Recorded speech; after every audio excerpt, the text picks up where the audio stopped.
wanted to show everyone how to do some of my absolute favorite stretches and chest opening exercises and back opening exercises with a foam roll.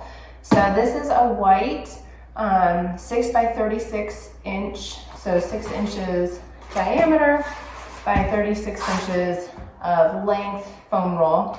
And the reason I said white is because foam rolls come in all different kinds of colors. So usually the white is kind of the mid-range as far as density and firmness. Black is harder, and then there are colors like blue, which is usually maybe a little bit harder than white. Green is softer, and then pink is the softest. So pink, for most people, they end up kind of just swishing it.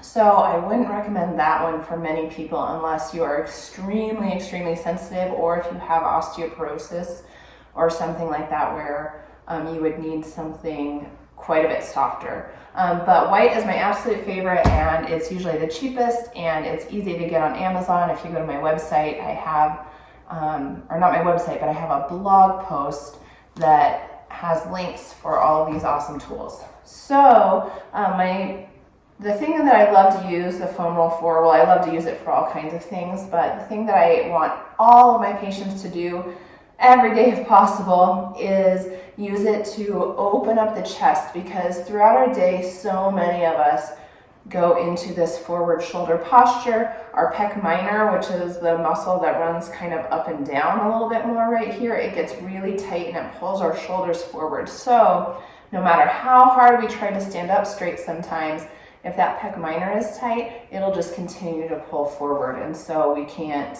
actually get ourselves upright just by strengthening the back muscles or strengthening the core if the pec minor is tight.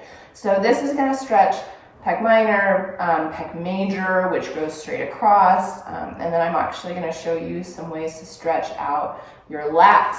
These big, huge back muscles, those can also contribute to pulling your shoulders forward if they are tight. So first, I'm going to start with just the one that most people know. So what you want to do, the reason that you want to foam roll this long is because you want to be able to have your entire back on it.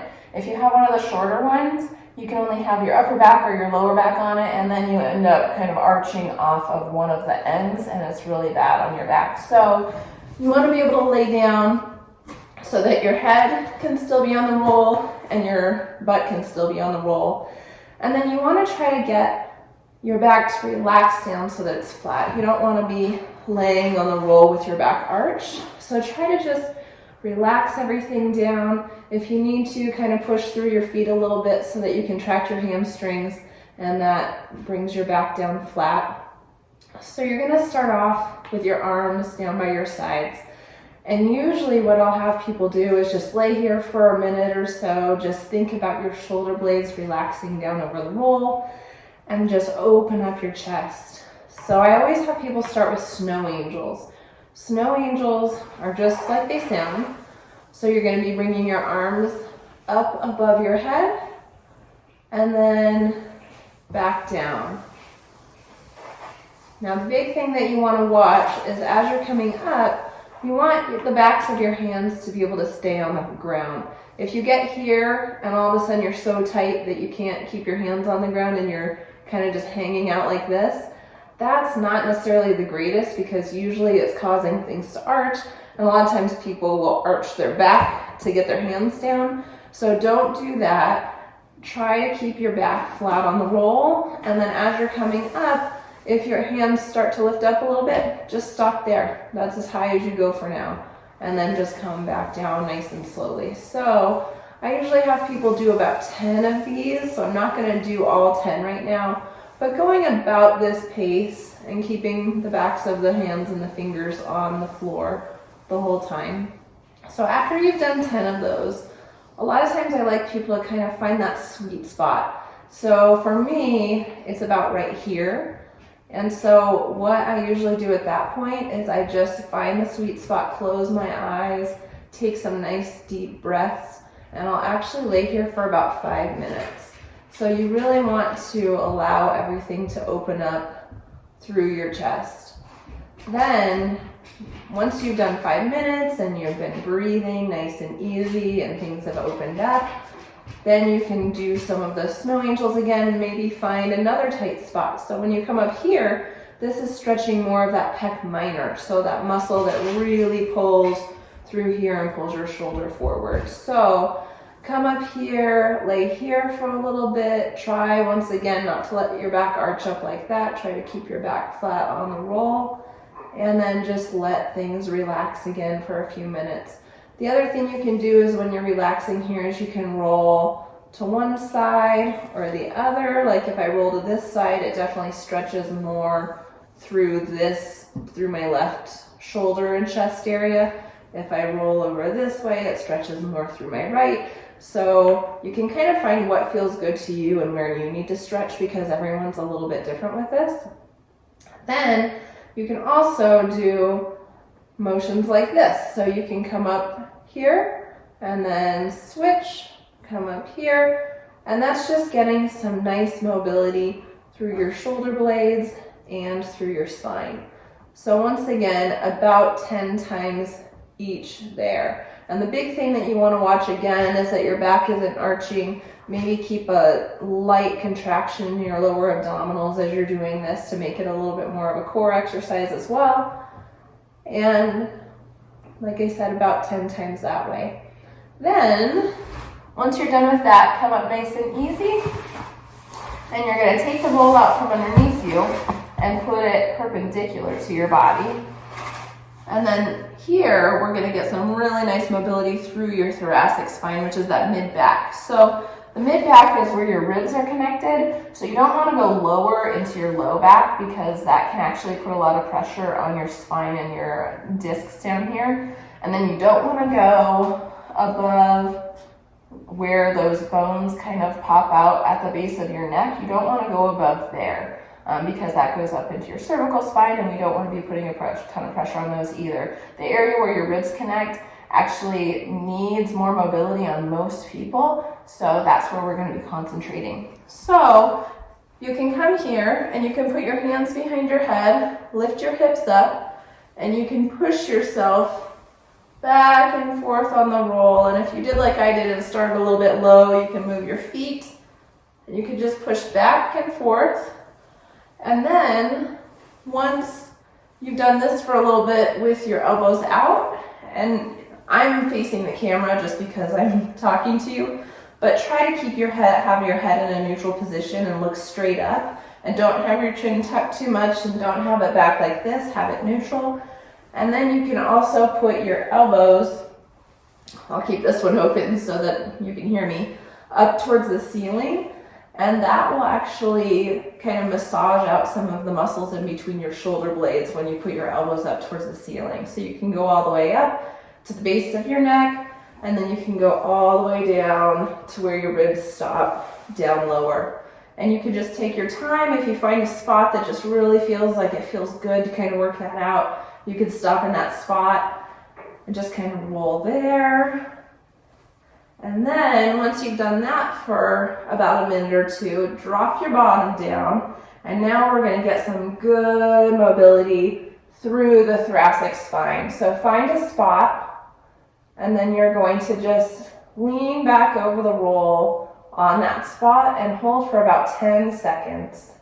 Oftentimes you'll feel some pops in there. That's fine. That's just some air moving around in those joints, and hopefully we're gaining more mobility. So then lay it back, hold for about 10 seconds, let your elbows fall back, and you can do that at any spot along the spine that feels good. So those are my favorites to do with the foam roll for your chest opening and mobilizing your back. Now, the other thing that I really like to do with a foam roll is to get that lat. So this can be a little bit uncomfortable for some people because the lat is usually tight on a lot of people, but just lay in a comfortable position with your knees bent or one leg out or whatever feels good. And then you can either lay down over the roll with your head down on your arm like that, or you can prop it up here. Either way, but you're likely going to find some tender spots somewhere along that lat, along your side right in here. So lay down, find a tender spot. If it's too much, if it's like so tender that you can't even stay there, just go above or below it a little bit until you can work your way into that area. But you can lay like this, or you can lay like this, and just literally lay here for about 5 minutes and just breathe and let everything just open up over the roll. You will feel amazing. It feels so good. The other thing that you can do in this position is actually mobilize your ribs, which is pretty cool. So if you find an area that feels tight, tender, like it's not moving very well, you can actually lay here and take a nice deep breath and try to expand your ribs outwards and try to expand them into the foam roll, and then breathe out and let everything relax into the roll. Then breathe in again and really try to expand your ribs out into the roll and out sideways in all directions and around your back, and then breathe out. And that will actually help to mobilize your ribs against the foam roll. So those are a bunch of things that you can be doing with your foam roll. I just remembered one more thing that you can do with your foam roll. I love this one. Oh my gosh. So the thoracic spine, which we were just mobilizing, where all of your ribs connect, can get very, very tight, and especially with rotation. And it is supposed to have a lot of motion with rotation. So this exercise with the foam roll feels so good. You will very likely love it.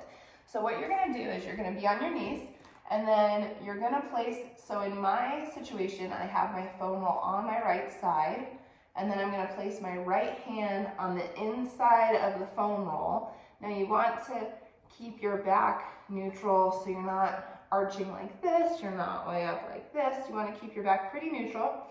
And then you're going to put the back of, in this case it's my left hand, so the back of your left hand on the roll. And what you're going to do is then push your left hand to the right so that you're actually twisting through your back, and then you can pull it back, and then glide that hand through and pull it back. And you should feel a big stretch through the whole left side. You should feel some rotation through your rib cage area. I would suggest holding it out here for 5 to 10 seconds and then come back, and you can do that 10 times. I would suggest for sure doing it on both sides. So the way it looks from this side is that my left hand is down now, the back of my right hand is on the foam roll, and I'm reaching through to my left with the back of my right hand. And once again, I would hold those a little bit longer so that you get a really nice stretch, and 10 on each side is usually pretty good.